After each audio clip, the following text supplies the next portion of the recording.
का बहुत बहुत स्वागत। और अब स्टार्ट करते हैं। 7:30 हमारा हो गया समय। और आप देख सकते हैं कि हमने अभी एक नीचे मेंशन किया है। यहाँ से देखिए, यहाँ से देखिए जो लिखा हुआ है, सभी लोग जो भी जुड़े हुए हैं उसको जब क्लिक करेंगे तो आप सीधे वहां पहुंचेंगे जहां से आज का हमारा क्लास स्टार्ट हुआ है। विषय जो है आज की क्लास का हमारा क्या है? विषय जो है हमारा ये है कि आज हम किसके बारे में चर्चा करने जा रहे हैं? अनाक्षर तत्व यानी शून्य साधना के स्टेप नंबर 2 की। यानी कि उस दिन हमने क्या चर्चा की थी क्लास नंबर 7 में कि बंद आंख से किस प्रकार हम विचारों से मुक्त करें अपने मन को आत्मस्वरूप के चिंतन के लिए। आज हम बात करने जा रहे हैं कि खुली आंख से कैसे करें और श्वास का ध्यान कैसे करें।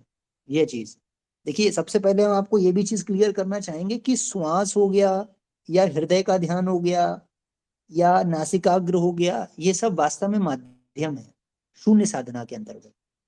आपको कहाँ जाना है? अपने आत्म स्वरूप में। और आत्म स्वरूप में जब स्थिति पूरी तरीके से हो जाती है तो वहां पे माध्यम का सहारा छूट जाता है। लेकिन पहले हमें नाव चाहिए, कोई ना कोई नाव चाहिए ना किनारे तक पहुंचने के लिए। तो ये नाव का काम करते हैं। मैंने उस दिन ही बताया, राम राम कोई जप रहा है, कोई कुछ जप रहा है, तो भौतिक चिंतन से काट दिया, तो वो भी एक नाव बन गई। उसके बाद और इंटरनल आए हम, नासिकाग्र पे आ गए, कोई शब्द का भी सहारा छोड़ दिया या श्वासों के ध्यान में आ गए और गहराई में उतर गए, फिर धीरे धीरे आत्मस्वरूप की स्थिति में पहुंच गए। तो वहां तक पहुंचना टारगेट ये है। इसलिए ये सारे माध्यम हैं या ये सारे कह सकते हैं सीढ़ियां हैं या बैसाखियां हैं, ये बोल सकते हैं। अब आते हैं ये यहाँ से देखिए स्टेप 2 में। सारे लोग भाई इसको लाइक करें जरा, तो देखें कि सब लोग आ गए, इस पे नहीं आ गए। जो भी लोग जुड़े हुए हैं उसको लाइक जरूर करें। ठीक है, हाँ जी, लाइक शुरू हो गया। ठीक है, धीरे धीरे लोग जुड़ेंगे। अभी जितने लोग हैं उनको देखते हैं। ठीक है, अब देखते हैं साहब। स्टेप नंबर 2 यहाँ पे है श्वास पर ध्यान, श्वास को आते जाते महसूस करना। अब इसमें लिखा है यह शून्य साधना का ही भाग है जो साधक को अंतर्मुखी ध्यान में मदद करता है। स्टेप नंबर 1 उस दिन था बंद आंख से नासिकाग्र भाग को देखते हुए विचारों से मुक्त होना। ये पहली टेक्निक थी। इसका पीडीएफ डिटेल पड़ा हुआ है ब्रह्मकाक्षर मंत्र का, पूरा आप डाउनलोड कर लेना, मैं उसी को डिस्क्राइब कर दे रहा हूँ। आज है क्या? श्वास आते हुए जाते हुए महसूस करना, श्वास पर ध्यान। यह शून्य साधना का ही भाग है जो साधक को अंतर्मुखी ध्यान में मदद करता है, यानी आत्म साक्षात्कार के चिंतन में मदद करता है। कबीर जी ने कहा था, श्वास श्वास में नाम जब व्यर्था श्वास मत खोए। अब इसके नीचे आते हैं ये, गीता में भी इसका प्रमाण आपको दिखाएंगे कि श्वासों के चिंतन का कहाँ पे जिक्र किया गया है। इस समय दृष्टि आधी नासिका से नीचे होठों की ओर, पॉइंट नंबर 2 की ओर ध्यान में श्वास को सीने में आने जाने का अनुभव किया जाता है। यानी कि दृष्टि हमेशा आपकी नीचे की ओर ही होना चाहिए। ऊपर की ओर करेंगे सिर में दर्द होगा, बात यह है। तो हमें नीचे की ओर रखना है, दृष्टि झुका के रखना है। नासिकाग्र का मतलब नीचे की ओर या और होठों की साइड या इस तरीके से। तो नीचे कर दी दृष्टि। दूसरा क्या हुआ कि साहब हमने ये बंद आंख से हो रही है बात, खुली आंख से नहीं हो रही है अभी, पहले बंद आंख से बात हो रही है। अगर बंद आंख से आप ध्यान करना चाह रहे हैं तो नीचे की ओर दृष्टि होती है। अब आते हैं खुली आंख से। अब खुली आंख से तो आपको नासिकाग्र नहीं देखने को मिलेगा, तो श्वास पे ध्यान कर सकते हैं आप। ये माध्यम दे दिया, क्योंकि खुली आंख से एकदम से विचार रोकना ही इम्पॉसिबल है, नए साधक रोक नहीं सकता। तो बोल दिया था कि श्वास श्वास को ध्यान करो। सीने में श्वास आई और गई, आई और गई, इसी को बोल देते हैं। आगे बोले जाएगा प्राण और अपान, प्राण और अपान ये बोला जाएगा। आगे बताएंगे आपको पूरा जब प्रमाण आएगा इसका। पहले विधि समझते हैं, टेक्निक क्या है। तो आप बैठ गए, इसको बंदाक से भी आप कर सकते हो ट्राई, कोई दिक्कत नहीं है। आपको क्या महसूस करना है? श्वास सीने में आ रही है, बाहर जा रही है, और उसको खींचना नहीं है। उस समय श्वास को जबरदस्ती बिल्कुल नहीं करना है, बिल्कुल नेचुरल क्रम उसका चलेगा। आना जाना आना जाना, आपको क्या करना है? सिर्फ महसूस करना है आते जाते हुए। उसमें कोई भी अपनी तरफ से बिल्कुल भी उसको प्रेस नहीं करना, प्रेशराइज नहीं करना है। ठीक है। दूसरा, तो ये जो श्वास का अनुभव है, इससे क्या होगा? विचार मुक्त आप हैं उस समय, ये बात ध्यान रखना। तुरीय अवस्था में हो आप, बिल्कुल भी कोई विचार नहीं आएगा, श्वास पे ही ध्यान रहेगा। तो श्वास को शुरू शुरू में माध्यम चाहिए विचार मुक्त होने के लिए, मतलब जो ध्यान है आपका उसको एक माध्यम चाहिए होगा। तो हमने श्वास को ले लिया, एक माध्यम बना दिया और हम विचार मुक्त हो गए। दूसरा इसमें यह भी दिया, कुछ साधक हृदय पर ध्यान लगाते हैं। हृदय पर ध्यान लगाना इसको कहते हैं। बात वही है, सीने में श्वास आ रही, सीने के उसी में हृदय होता है सीने में, तो कुछ लोग बोलते हैं हृदय में ध्यान कर लिया, बात एक ही है। ये कमलेश पटेल साहब हैं एक तेलंगाना के गुरु, वो यही बताते हैं सीने में ध्यान लगाना, ये एक्चुअली वही विधि है श्वास का चिंतन।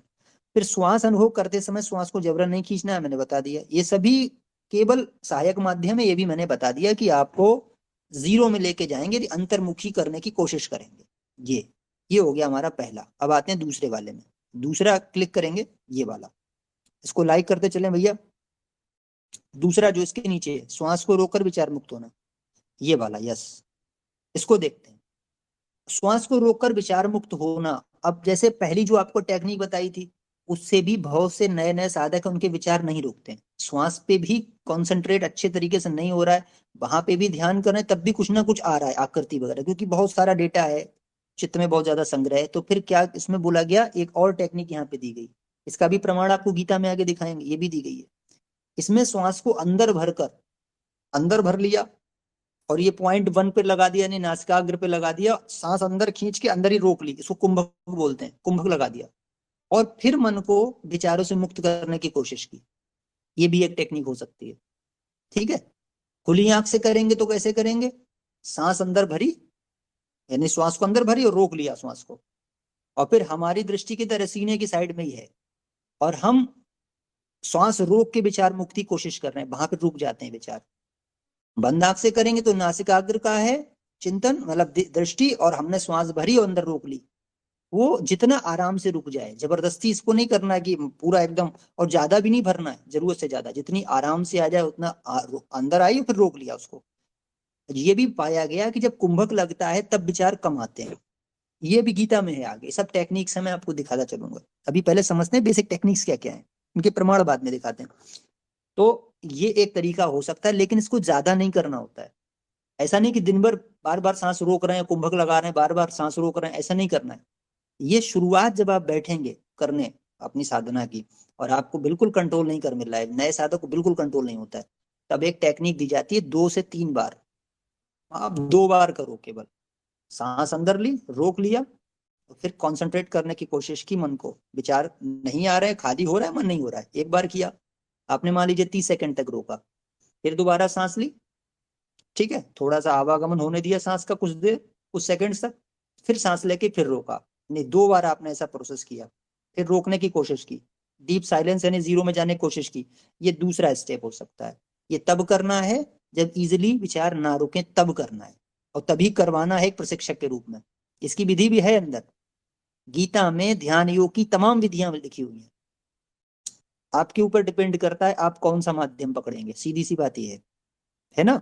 लेकिन वो जो माध्यम आपको पकड़वा रहा है, वो पहले प्रैक्टिशनर होना चाहिए, तभी बता पाएगा कि क्या करना है क्या नहीं करना है। वो प्रैक्टिशनर है नहीं, यानी मार्गदर्शक है नहीं, यानी गुरु बनने लायक था नहीं, अगर उसने सब बता दिया तो गड़बड़ हो जाएगा। फिर खाली बताने से नहीं होता है, अनुभवी गुरु होना जरूरी है। वो उसके क्या बताएगा, बारीकियां बताएगा, खामियां बताएगा, टेक्निकल इश्यूज बताएगा, आपके जो साइड इफेक्ट आएंगे वो भी बता देगा, इसलिए जरूरी होता है। तो ये हो गया आपका, इसमें बस इतना ही था अपने काम का। बाकी जो नीचे आप सब जानते हो, 6 महीने लग जाएंगे, आप धीरे धीरे उसमें सफल होते हैं। फिर आते हैं, आप नीचे आएंगे तीसरे वाले पे, शून्य साधना का दूसरा भाग। इसको लाइक करते हैं जरा, इसको, यस, इस पे आते हैं। जो काम की चीज है वो लेते रहते हैं। शून्य साधना का दूसरा भाग, खुली आंखों से विचार मुक्ति या शून्य साधना की जाती है। शुरुआत में मुश्किल होता है, कई संतों ने खुली आंख से श्वासों पर ध्यान लगवाया, ये वही बात है अभी जो बता रहा था। और इसमें क्या होता है आपको बताते हैं, ये वही तत्व आ गया कि आप, श्वास जा रही है आ रही है, उस पर कॉन्सेंट्रेट करते करते, एक वहां पे शब्द आया इसमें, अंतर्मुखी हो जाती है दृष्टि। ये इसका कल क्लास है, मतलब अगला क्लास है इसका, ठीक है, अंतर्मुखी दृष्टि का। एक एक समय ऐसी चीज आ जाएगी, आपको ऐसी अच्छी स्थिति फील होगी कि आपको ना तो श्वास पे ध्यान लगाना है, ना नासिकाग्र पे ध्यान लगाना, दोनों से मुक्त हो गए आप। ऐसी स्थिति बनेगी कि आप अपने मेरुदंड पे, आपका अपने आप ही केवल महसूस होगा, ध्यान नहीं लगाना, वहां भी देखना नहीं है मेरुदंड को पीछे। कुछ लोग जबरदस्ती देखने की कोशिश करते हैं, तब भी दर्द होगा, फिर आपको प्रॉब्लम होगी, साइड इफेक्ट आएगा उसका। केवल महसूस होता है, आप अपनी अस्तित्व को, अपनी अस्मिता को महसूस कर रहे हैं मेरुदंड के पीछे साइड में, मूलाधार से या सहस्त्रार से लेकर के हृदय तक। खासकर हृदय से और सहस्त्रार तक ज्यादा होता है ना, ज्यादा यहीं पे होता है, क्योंकि आत्मा कहाँ पे, आत्मा हृदय में स्थित है, गीता में बोल दिया गया। तो सबसे ज्यादा जो उसकी पॉसिबिलिटीज हैं आत्म साक्षात्कार की, वो हृदय से लेके ऊपर साइड में, यानी कि ब्रह्मरंध्र तक आपको ज्यादा फीलिंग होती है। ये तब होगा जब आप काफी लंबे समय इसमें कर दोगे, टाइम वेस्ट, मतलब अपना टाइम अपना दे दोगे, है ना। इसको वेस्ट नहीं बोलेंगे, इसको इन्वेस्ट बोलेंगे एक्चुअली, क्योंकि आप धीरे धीरे कर, अभी आपको ये लगेगा मैं अंतर्मुखी नहीं जा रहा हूँ, तो फ्रस्ट्रेट नहीं होना है, आप पे विचार नहीं रुक रहा, फ्रस्ट्रेशन मत करना कि अरे यार मेरा कुछ हो ही नहीं रहा है, वो भी शून्य का ही भाग है, धीरे धीरे होगा, हल्के हल्के हल्के चीजें होती हैं, इसलिए आराम से करें, जल्दबाजी नहीं। अंतर्मुखी दृष्टि तभी होगी जब पूरे विचार शांत हो जाएंगे, दृश्य कल्पनाएं शांत हो जाएंगे, और वो तभी होगा जब पुराने संस्कार भस्म हो जाएंगे, चित्त साफ हो जाएगा, तभी होगा वो। उसमें समय लग सकता है, 6 मंथ या एक एक साल तक लग सकता है, इसलिए अधीर बिल्कुल नहीं होना है। ये तो आपने दरवाजा खोला है अब अपना आत्म साक्षात्कार के लिए, तुरीय एक आप द्वार है आपका, आपने प्रवेश किया, तुरीय अनंत यात्रा है ब्रह्मलीन तक की। तो आपने शुरुआत करी है मेन साधना की, इससे पहले जो आप कर रहे थे वो यहाँ तक पहुंचने के चरण थे, आपको भगवान ने पहुंचा दिया है ना ब्रह्म तत्व तक। अब ब्रह्म ब्रह्म को पाने की अब आगे की दौड़ है, उसमें आप धीरे धीरे करें, ठीक है प्रैक्टिस। अब ये हो गए हमारे विधि वाले पोर्शंस, अब आते हैं नीचे मूल श्लोक, ये प्रमाण दिया है नीचे, जो आपको हमने बेसिक टेक्निक्स बता दी, एक बार फिर से दोहराएंगे बाद में। यहाँ पे आते हैं साहब मूल श्लोक, अपाने जुहति प्राण प्राणेय पानम तथा परे। ये जो अध्याय 4 श्लोक 29 में जो दिया है ना, शंकराचार्य जी और श्री हरिकृष्ण दास गोयंका जी जो हैं अनुवादक इसके रहे। अब इसको देखते हैं क्या है। कोई अपान वायु में प्राण वायु का हवन करते हैं, कोई आपसे पूछे, एक उसके मतलब एक आप प्रैक्टिशनर किसी को समझा रहे हो, उसने पूछा कि इसका वो कहाँ है, प्रमाण कहाँ है, क्योंकि आप, मैंने आपको हर चीज प्रमाणित करके बताई है, अपने मन से कुछ नहीं बताया, तो वहां भी आपको बताना पड़ेगा प्रमाण कहाँ, तो बताना उसको। अध्याय 4 श्लोक 29 में वहां पे बोला जा रहा है कि अपान वायु में प्राण वायु का कुछ लोग हवन करते हैं, ये वायु शब्द अपने पास से इन्होंने लगा दिया, ऊपर वायु नहीं आया संस्कृत में, आप देखेंगे अपान है जुहति प्राण प्राणे अपानम तथा परे, ये है एक्चुअली वायु बोल दिया है, बट उसको प्राण और अपान ही बोलेंगे, मूल संस्कृत है नीचे।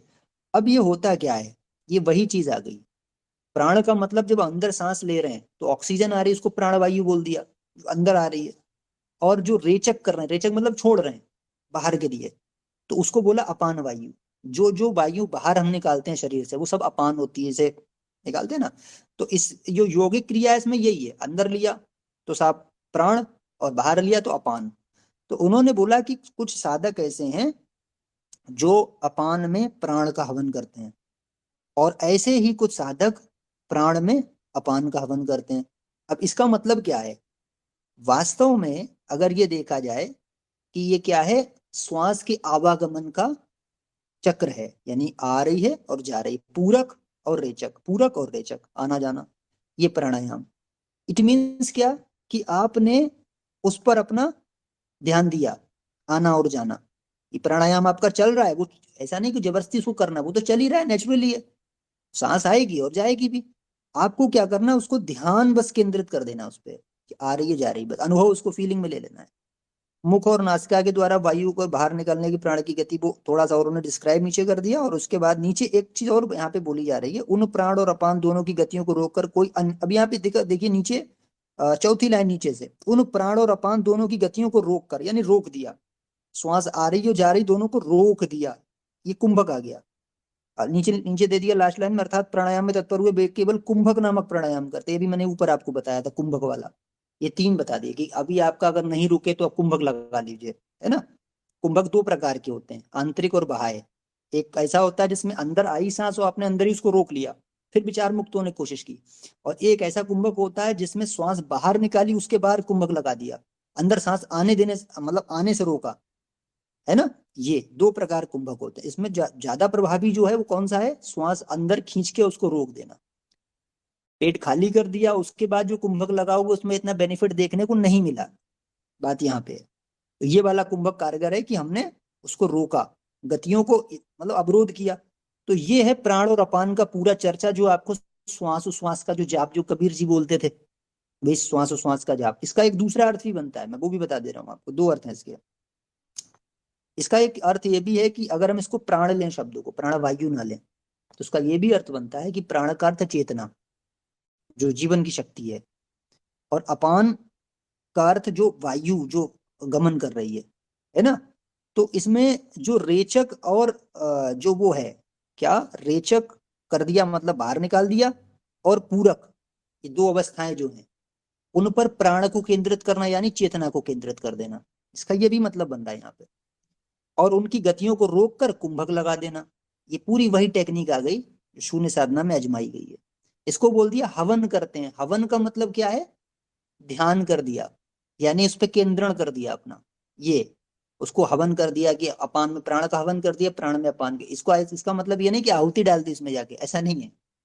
ये वही चीज है कि आपने उसको ध्यान से अनुभव किया और कई बार रोक भी दिया। तो ये प्राणायाम की गतियां हैं जो कि आपको आत्म साक्षात्कार में हेल्प करती हैं। यहाँ पे प्राणायाम का कोई काम वैसा थोड़ी है कि आपको बीमारी से मुक्त करना है, जैसे बाबा रामदेव सिखा रहे हैं। यहाँ पे प्राणायाम का भी जो मतलब, जो सेंस भगवान कृष्ण ले रहे हैं वो यही ले रहे हैं कि आत्म स्वरूप के पास जाओ। और उसी के लिए ये टेक्निक सब दी गई है। बात समझना उन्हीं चीज होगा। कुंभक, रेचक और पूरक, तीनों।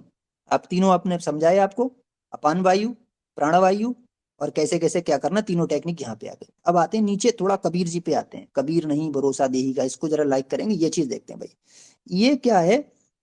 वही टेक्निक जो अभी ऊपर बोली जा रही गीता में, श्वास के आवागमन वाली, उसी को यहाँ बोल दिया। नहीं भरोसा देही का, ये कबीर साहब ने, बिनस जाए छिरमाई, श्वास उश्वास में नाम जपो। अब ये नाम क्या बताते थे?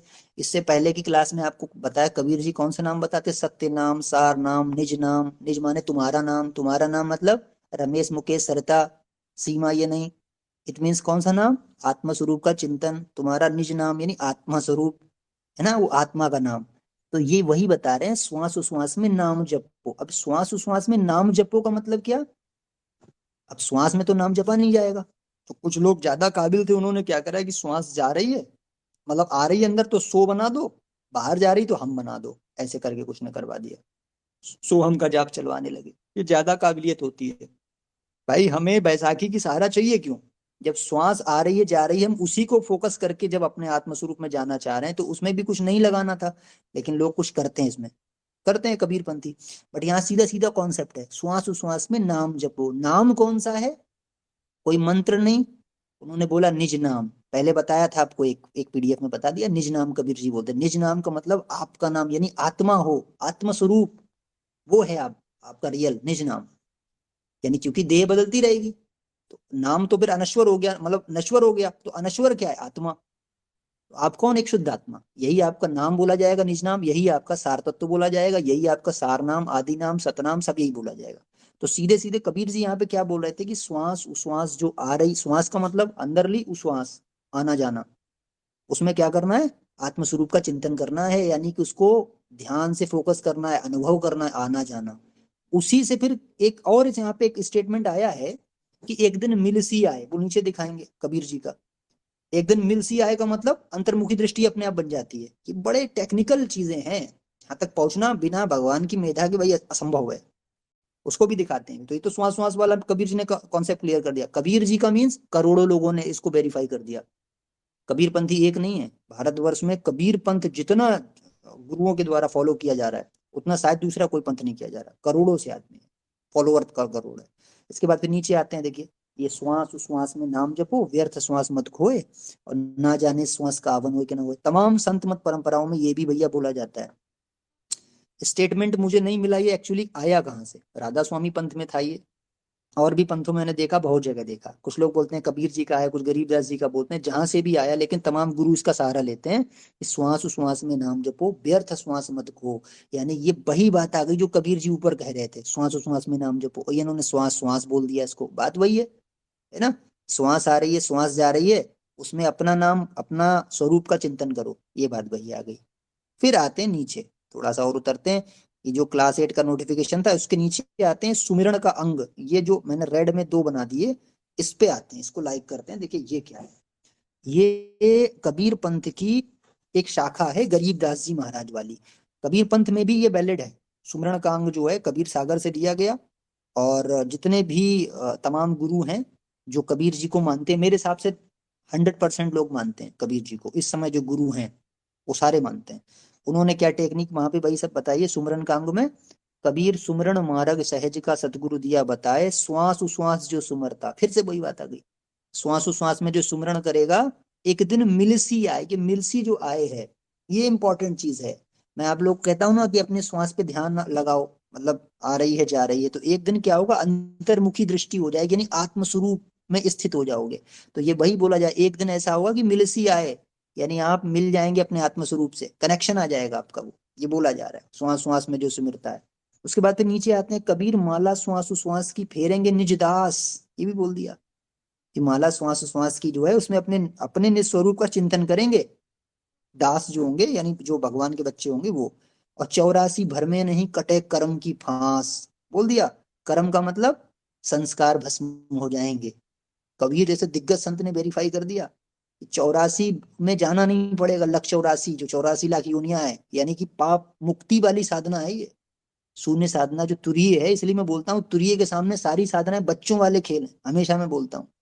वहां पे साफ साफ बोल दिया, इस माला श्वास श्वास की फेरेंगे निजदास, और 84 भर में नहीं, 84 में जा ही नहीं सकता वो साधक। वो कटे कर्म की फांस, जितने कर्म आपने संग्रह कर रखे हैं चित्त में सारे को जला के भस्म कर देगी, है ना। और भी नीचे दे दिया, पे बहुत उन्होंने सुमरण का बहुत दिया है, कबीरा सुमरण सार है और सकल जंजाल, यानी सुमरण ही सार है, हर समय अपना उसमें ही रहो, अपने स्वरूप चिंतन में रहो, और सब जंजाल है, माया है। आदि अंत मत सो दिया दूजा दे क्या खाल, अब ये सब खेल है बीच का। और आदि अंत के जो आपका आदि और अंत जीवन का, उसके बीच में जो सब खेल चल रहा है। निस्सुख आत्म राम है, बोल दिया कि निस्सुख आत्म राम है, यानी तुम्हारे जो तुम्हारा सुख है वो क्या है, आत्म राम। इनका वो वाले राम नहीं है, अयोध्या नंदन, वो मतलब दशरथ नंदन। इनका मतलब ये है कि आत्म राम यानी आत्म स्वरूप वो। दूजा दुख उपार, बाकी जो भी आप संसार में देख रहे हैं सब दुख का कारण है, अपार दुख। मनसा वाचा कर्मणा कबीरा सुमरण सार, मन वाणी और कर्म को इसी में लगा दो, किसमें, आत्म स्वरूप के सुमरण में, सुमरण ही सार है। फिर एक बहुत अच्छी सी एक लाइन आई जो उस दिन मैं भूल गया था, उन्होंने बताया था हमारे अमित भाई ने, दुख में सुमिरन सब करें सुख में करें न खो, ये बहुत अच्छी चीज है। प्रलय काल आने वाला होगा, तो सांप प्रलय काल में दुख में सुमरण करने बैठेंगे, फिर ब्रह्म एक अक्षर मंत्र और ये अनाहत अनाक्षर तत्व की व्याख्या जो बोली गई, इसको दोनों शून्य साधना करेंगे, क्या फायदा होगा। तो कहा जे सुख में सुमरन करे तो दुख काहे को, अगर सुख में सुमरन कर लिया होता तो दुख ही नहीं होता तुम्हारे ऊपर, क्योंकि वो पहले ही रास्ते बना देती है आपको। ये परमात्मा से कनेक्शन हो रहा है इससे आपका, तो परमात्मा अपने आप ही फिर आपको गाइड करना शुरू कर देता है। ये कबीर जी ने बोला है एक जगह, बहुत अच्छी बात बोली कि जो गुरु है आपका, ये सब गुरु हैं हद के बेहद के गुरु नाए, बेहद आप पे उपजे अनुभव के गरमाए। यानी तुम्हारा जो गुरु है वो तुम्हारी आत्मा में बैठा हुआ है, वो तुम्हें मार्गदर्शन करने लगे, गाइडेंस करने लगेगा, अंत प्रेरणा आने लगेगी, और वही आपको मार्गदर्शित करते हुए खतरों से संकटों से निकाल के ले जाएगा।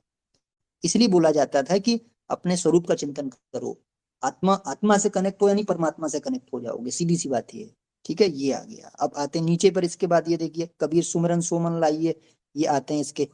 ये क्या है कि इसमें भी थोड़ी चीजें देखो दी गई हैं। कबीर सुमरण सो मन लाइए जैसे पानी मीन, यानी अपना सुमरण ऐसे करो, शून्य साधना वाला, श्वास श्वास में जो सुमरण कर रहे हो, जैसे पानी मीन, यानी मछली और पानी का संबंध होता है। प्राण तजे पल बीसरे दास कबीर कहे दीन, यानी जैसे उसको अगर पानी से निकालोगे ना प्राण छूट जाएगा, ऐसे सुमरण करो। एक एक श्वास की बताते हैं बड़ी कीमत है। कबीर पंथ में बोलते हैं कि गिनती के श्वास पड़े हुए हमारे अंदर, और वो गिनती पूरी हो जाएगी आदमी खत्म हो जाता है। इसलिए एक एक श्वास बड़ी महत्वपूर्ण है, एक एक श्वास में निज नाम का वो करना पड़ता है। फिर बोला एक बड़ी अच्छी इसमें फिर लाइन आ गई, कबीर सत्य नाम सुमर ले प्राण जाएंगे छूट। सत्य नाम, ये वही आ गया सत्य नाम, यानी आपका निज नाम, वही आत्मस्वरूप का चिंतन कर लो, प्राण छूट जाएंगे। घर के प्यारे आदमी चलते लेंगे लूट, ये घर के प्यारे जो आदमी दिख रहे हैं ये सब कोई साथ नहीं जाएगा, लूटने वाले हैं सब। यहाँ पे ये का मतलब, लूटने का मतलब ये है कि ये माया में तुम्हें विषयासक्त बना के और तुम्हारा नेक्स्ट जन्म खराब करवा देंगे। इसलिए स्वरूप चिंतन में स्थित हो, कबीर जी बोल रहे हैं। फिर नीचे बोला लूट सके तो लूट ले राम नाम है लूट। राम किसको बोला, आत्म स्वरूप को, उन्होंने राम उसी को बोला, आत्मा को बोला है। तो पीछे फिर पछताएगा प्राण जाएंगे छूट, पीछे फिर पछताएगा कोई फायदा नहीं होगा, है ना। ये सब तो ये बड़ी अच्छी चीजें। और नीचे एक बहुत बहुत बढ़िया चीज है पाप के लिए, आप देखेंगे नीचे से चौथी लाइन, कबीर जबई सत्यनाम हृदय धरो और भयो पाप को नाश, मानो चिनगी अग्नि की परी पुराने घास। ये बड़ा अच्छा है, देखिए मैं बताता हूँ ना पाप नाशक है ये, इसीलिए बताता हूँ पाप नाशक है, ये वेरीफाइड है बड़े बड़े दिग्गज संतों के द्वारा और गीता के द्वारा। देखिए जबई सत्यनाम हृदय धरो, तो सप्तनाम जो हृदय पे रखोगे, यानी कि शून्य साधना का आगाज करोगे, पहली बार करना, भयो पाप को नाश, पाप को नाश करने लगेगी। मानो चिनगी अग्नि की परी पुरानी घास, कहते हैं ना बड़ा बड़ा ढेर हो पुरानी घास का, और एक चिंगारी उसमें छोड़ दो अग्नि की, जला के भस्म कर देती, ऐसे भस्म होता है। इसलिए बोलते थे स्वरूप चिंतन या तुरीय अवस्था से श्रेष्ठ साधना शायद संसार में कोई नहीं है। चाहे आप उसे श्वास के माध्यम से कर लो, चाहे नासिकाग्र पे दृष्टि करके कर लो, बस विचार से मुक्त हो जाओ। जितनी देर साइलेंस में रहोगे, जीरो में रहोगे, स्टेट जीरो में रहोगे, उतने पाप भस्म होंगे। तो यही बस मौका है मानव जन्म का। इसलिए देवता भी आने को तरसते हैं मानव देह में, कि मैं अपने स्वरूप के करीब चला जाऊं, यानी परमात्मा में लीन हो जाऊं, मेरा ये जन्म मरण का चक्कर छूट जाए। तुरीय का टारगेट क्या है? परमात्मा में लीन होना। इट मीन्स जन्म मृत्यु से परे हो जाना, इट मीन्स पूर्ण मोक्ष हो जाना। कोई लोक नहीं चाहिए, लोक नहीं चाहिए हमें, सीधे सीधे परमात्मा ही हो जाना, उसी में लय हो जाना जाके। जैसे बूंद समुद्र में समा गई, जन्म मृत्यु खत्म हो गया, लोक लोक सब खत्म हो गया। तो देवता भी चाहते हैं, देवता जानते हैं कि यार ये बार बार का आवागमन है, देवता भी पुण्यों से बन रहे हैं।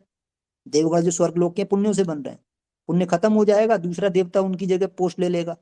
अब वो भी परेशान है कि यार हम कैसे भी नीचे उतरे धरती पे, और कोई हमको भी संत ऋषि या गुरु को मिल जाए, वो यार हमको आत्म स्वरूप का ध्यान ज्ञान दे दे, और हम भी उसी से कनेक्ट हो जाएं।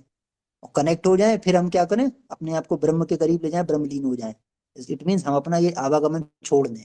उनको भी टेंशन लगी रहती है यार, देवताओं को भी, है ना। ये लोग देवलोक में जाते रहते हैं, बहुत सी आत्माएं यहाँ से भी जाती हैं स्वर्ग लोक, अपना भोग के नीचे आ जाती हैं। यही होता है, तो ये चीज है। फिर इसके बाद आते हैं नीचे वाले में, भगवत गीता। ये आते हैं चैप्टर 6, इसको लाइक करेंगे। चैप्टर 6 वर्ष 13, यानी कि भगवत गीता अध्याय 6 श्लोक 13 में। अब ये वो तो हो गया ऊपर का पूरा शून्य साधना का, किसका, श्वास वाला आज पूरा चैप्टर था। श्वास की पूरी आज बताया था कैसे पाप नाशक है, क्या क्या चीजें हैं, कहाँ कहाँ उसके प्रमाण है। एक यहाँ पे आया नासिकाग्र वाला प्रमाण, जो पिछली वीडियो में बताना भूल गए थे ऑडियो में। अब यहाँ पे देख लेते हैं, ये 6:13 में आया। कोई अगर आपसे प्रशिक्षक के तौर पे पूछ ले कि भैया बताओ कहाँ नासिकाग्र का, तो ये बता देना। 6:13 में है, समम काय शिरो ग्रीवम धार्यन्न चलम स्थिरा संप्रेक्ष नासिकाग्रम। नासिकाग्रम आ गया शब्द, तो सीधे सीधे वहीं पे नासिकाग्रम जहाँ पाया उसके नीचे पर दे दिया अर्थ। कायाशिर और ग्रीवा को सीधे अचल धारण करके अधिष्ठाओं को ना देखकर केवल अपनी नासिका गर्भा को देखते हुए स्थिर होकर बैठ जाएं। इसका मतलब ये है कि जितना आराम से, बिना हिले, ज्यादा हिलना डुलना नहीं चाहिए, इधर आगे पीछे ऐसे नहीं, स्थिर होके थोड़ा बैठो। ऐसे बैठ जाओ कि शांति से, चुपचाप, ठीक है, आराम से बैठो। और फिर क्या है, नासिका के अग्रभाग पर फोकस।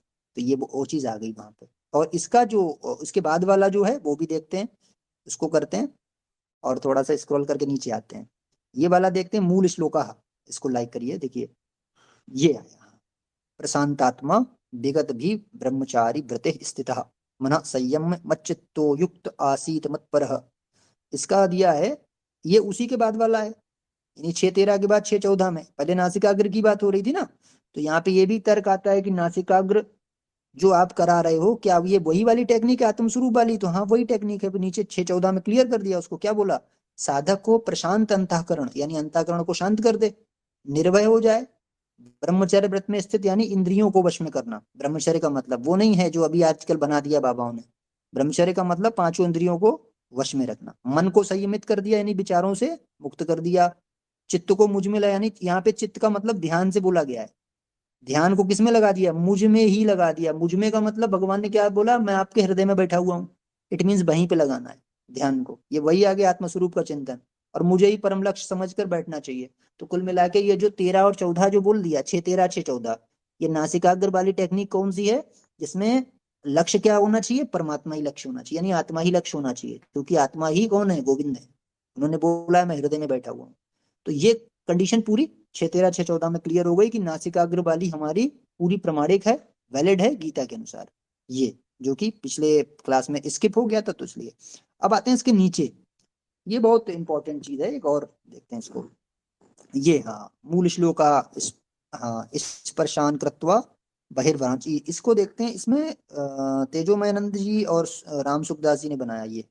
5:27 ऊपर पहले देखते हैं। ये क्या कह रहे हैं कि बाह्य विषयों को बाहर ही रखकर नेत्रों की दृष्टि को भ्रगुटी के बीच में स्थित करके, और नासिका में विचरने वाली प्राण और अपान को सम करके।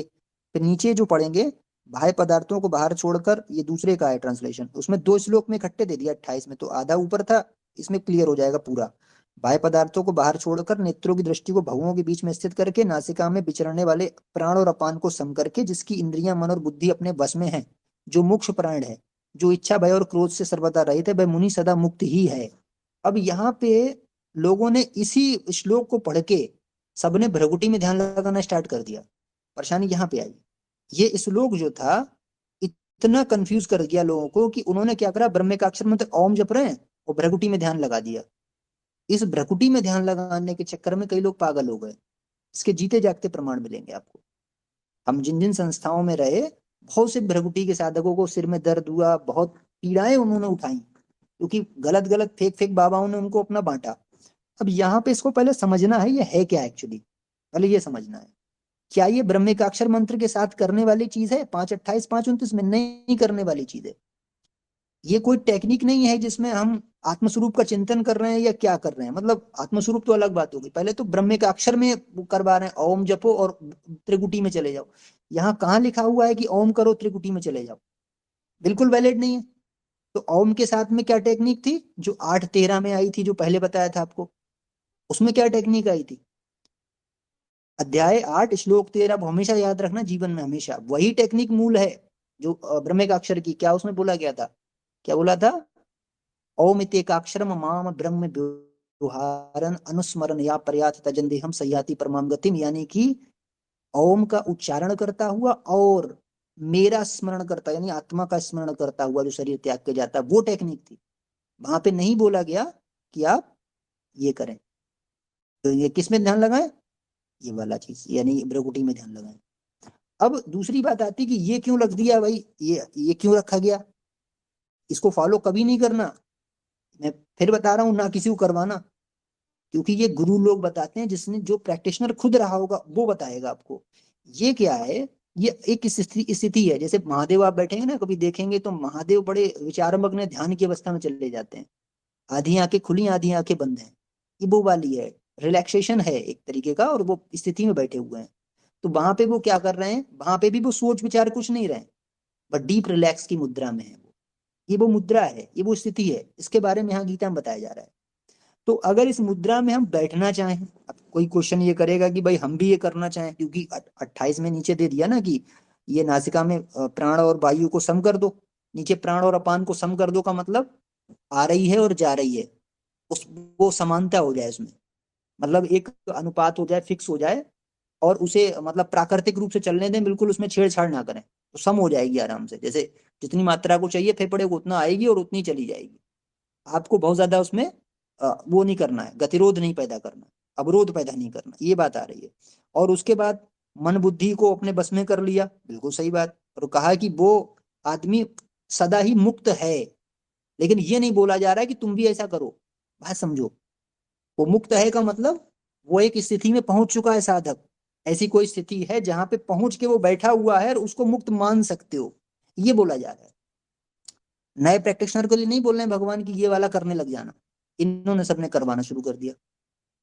जैसे महादेव ऐसे बैठ जाते हैं ना, आधी आंखें खुली आधी बंद है, ऐसे बैठ जाते हैं, तो वो एक स्थिति है उनकी। उसको मान सकते हो कि भाई ये क्या है? ये मुनि हैं और ये मुक्त ही हैं, ये मान सकते हो। ठीक है? तो वो क्या है, एक स्थिति बन गई, ना कि एक टेक्निक बन गई। टेक्निक नहीं बनाना इसको, और इसको दूसरी साधना में भी नहीं जोड़ना, जैसे उन्होंने जोड़ दिया ब्रह्म का अक्षर में जोड़ के ओम के साथ में करने लगो, ऐसे नहीं करना उसको, नहीं तो फिर दिक्कत आएगी। और दूसरा ये कि ये बहुत सारी मैंने बताया स्थितियां हैं ऐसी गीता में, हृदय वाली भी है, मुझे हृदय में साधक देखता है, श्वास वाला भी बता दिया, नासिकाग्र भी बता दिया। तो हमें क्या करना है जो हमारे लिए आसान हो, हमें वो स्थिति और वो टेक्निक ही एक्सेप्ट करना है या फॉलो करना है। आसान क्या है? नासिकाग्र बहुत आसान है। आसान क्या है? श्वास वाला अपान और जो प्राण वाला बताया वो आसान है, तो हम क्यों ना उसको करें। ऐसी स्थिति में क्यों जाएं जिसमें साइड इफेक्ट दिखे हैं? इस श्लोक का साइड इफेक्ट दिखा है, और प्रक्षिप्त भी हो सकता है, मैं ये भी कह सकता हूँ, प्रक्षिप्त भी हो सकता है। कारण इसका, एक जगह गीता में ये भी आया है कि मृग चर्म बिछाओ, उसकी हिरन की खाल बिछाओ, उस पर बैठ जाओ, ये आया है। तो भगवान कृष्ण तो जानी जान थे, उनको तो तीनों लोगों का मतलब तीनों युगों का, चारों युगों का पता था कि भाई आगे तो मृग चर्म नहीं आएगा। और ये भी बात बिल्कुल नियत थी कि उन्होंने गीता हमारे लिए बोली थी, अर्जुन के लिए केवल नहीं बोली। तो वो ऐसा स्टेटमेंट कैसे कैसे दे देंगे कि हिरन की खाल पे ही बैठो?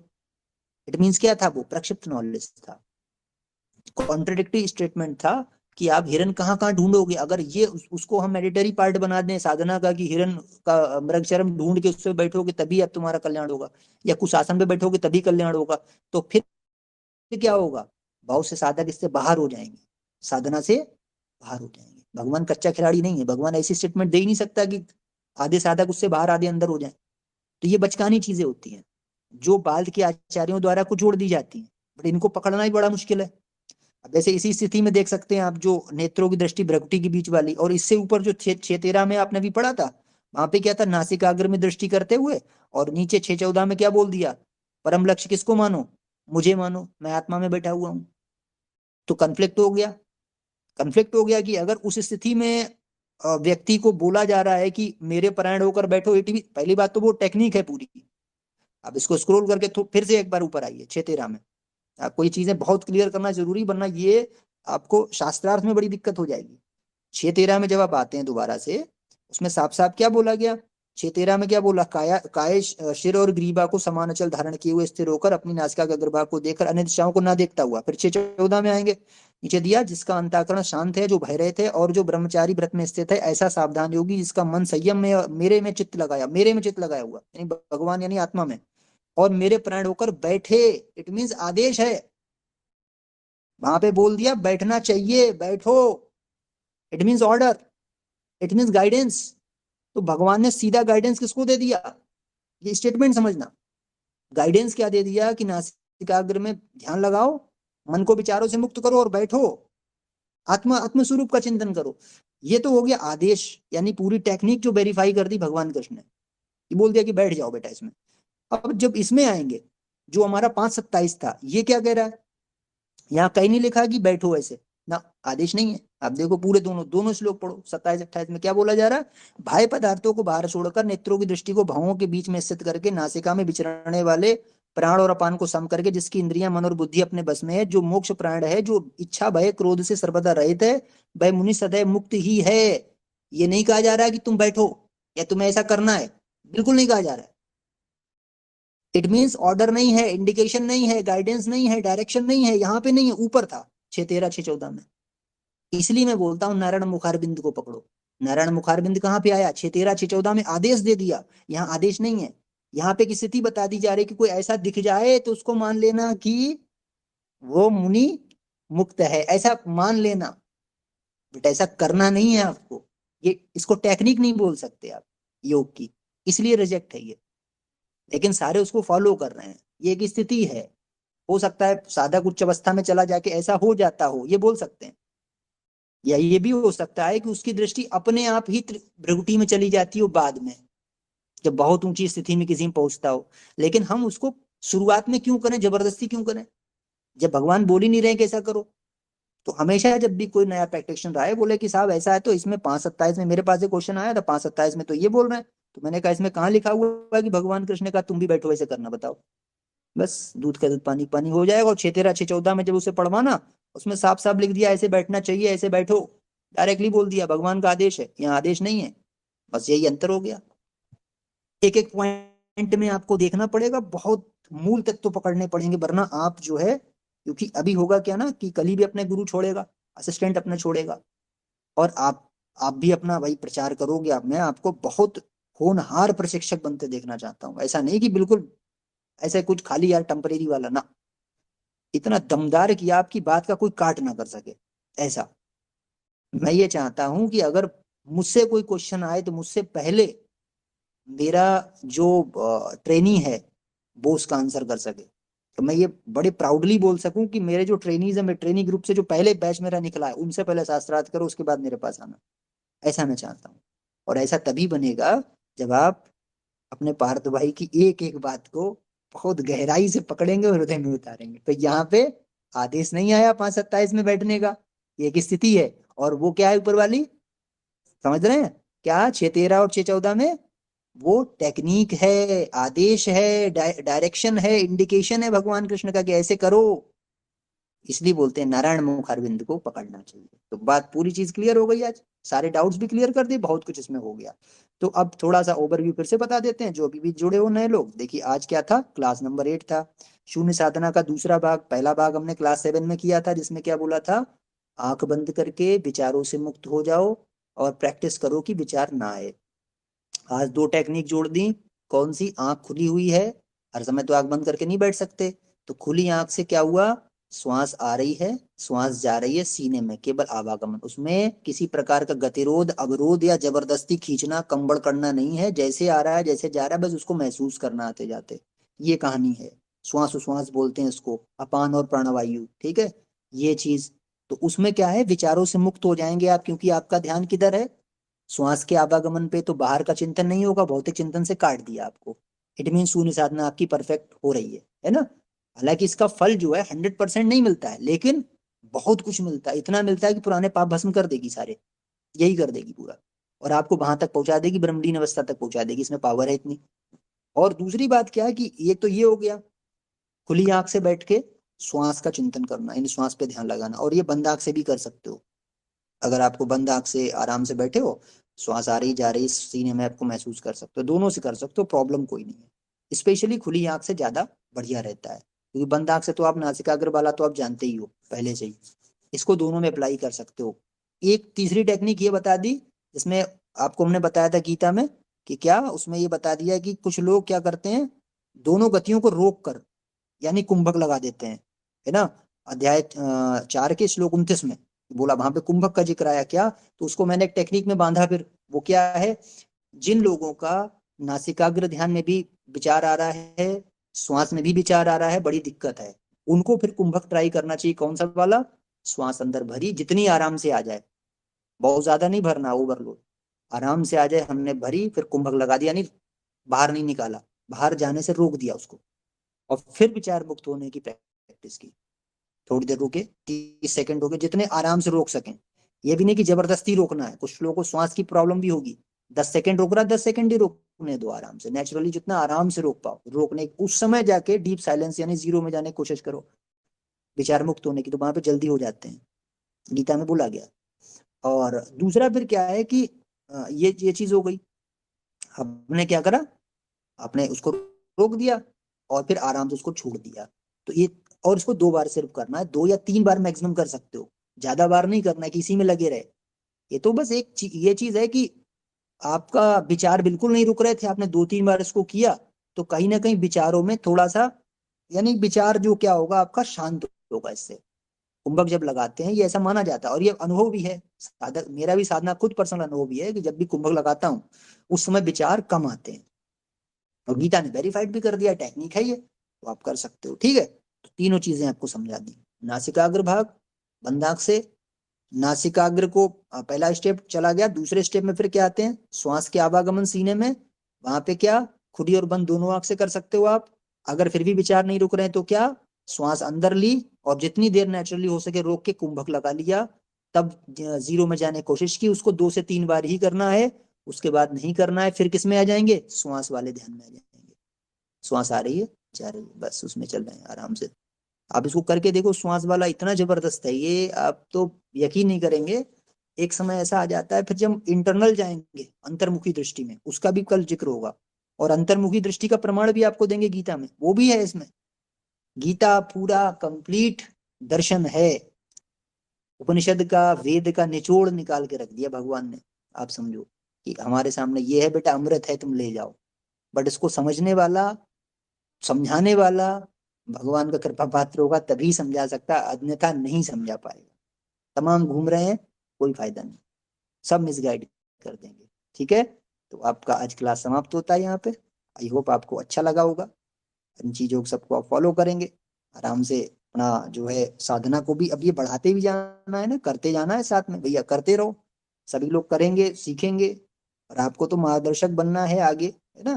कुछ लोग जो नहीं सुन पाए उसको दोबारा सुन लेना, जो अभी भी जुड़े, अभी अपलोड ये हो जाएगा ना, इसके बाद पूरा सुन लेना दोबारा, ठीक है। तो अभी नई क्लास जो हमारी होगी, उसके लिए प्रिपरेशन भी करते रहो, फिर उसके बाद टेस्ट होगा आपका, तो यही सब क्वेश्चन पूछे जाएंगे, इसलिए मैं पूरी मेहनत कर रहा हूँ आपके साथ में।